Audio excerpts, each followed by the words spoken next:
मित्रांनो, आज आपण आपल्या इंग्लिश ग्रामर मध्ये बघा पार्ट ऑफ स्पीच बघणार आहे. Part of speech. तर ह्या पार्ट ऑफ स्पीच मध्ये बाळाओ तुमचं नाउन, प्रोनाउन, वर्ब, ॲडवर्ब, ते प्रिपोजिशन, कंडिशन आणि इंटरजेक्शन देत असतात. तर आपण आता काय करतोय, प्रिपोजिशन बद्दल माहिती घ्यावं. Preposition what is the preposition? Preposition नेमकं कशाला म्हणतो बाळावर? तर याची जर आपण काही डिव्हिजन जर केलं ह्या वर्डचं प्रिपोजिशनचं बघा तर काय होतं, प्री प्लस पोजिशन आहे. प्रीपोजिशन म्हणजे असा प्रकारचा एक शब्द असेल त्याची काय सर्व जागा असेल. कोणती जागा काय असेल माहिती का? नाउन किंवा प्रोनाउनच्या अगोदर काय असेल, नाउन किंवा प्रोनाउनच्या अगोदर ज्या शब्दाची की जागा असते त्याला काय म्हणतो, प्रीपोजिशन असं त्याला म्हणत असतो. बघा, नाम किंवा सर्वनामाच्या अगोदर जो काही शब्द येतो त्याला आपण प्रीपोजिशन असं म्हणायचं. बघा, तर आपण याचे उदाहरण बघा.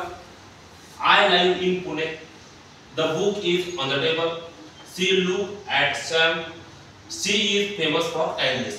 आता याच्यामध्ये बघा, ह्या पुणेच्या अगोदर इन आलेले आहे, ऑन द टेबलच्या अगोदर ऑन, टेबलच्या अगोदर ऑन आलेले आहे, सॅमच्या अगोदर ॲट आलेले आहे आणि काइंडनेसच्या अगोदर आपल्याला फॉर आलेले. बघा, तर हे जे काही वर्ड दिसतात आपल्याला, तर ही सर्व काही ठिकाणी प्रिपोजिशन आहे. म्हणजे या सांगत आहेत माहिती. बघा, आय लाइव इन पुणे म्हणजे पुण्यामध्ये राहतो. तुम्ही पुण्याच्या मध्ये राहतो. हे मध्ये जे शब्द आहे आणि कोणी लिहितो त्या तुम्ही इन शब्द लिहितो. The book is on the table, काय टेबलवर पुस्तक आहे. काय त्या टेबलवर पुस्तक. मग हाय वर, आता इथे हा वर जो शब्द इथे काय आला, मध्ये आला. ठीक आहे, इथे हा वर हा शब्द आला.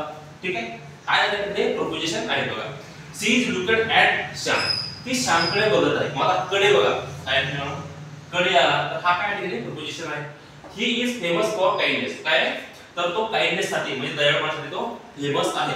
ठीक आहे, कशासाठी? मग हा साठीसाठी यूज झाला. काय साठी? तर वाक्यामध्ये आपण एखादं वाक्य जर बोलत असताना प्रिपोजिशनचा 100% वापर करतो. आणि कोणत्या वाक्यामध्ये कोणत्या प्रिपोजिशनचा यूज करायचा, वापर करायचा आता आपण हे पूर्ण शिकणार आहोत. ठीक आहे,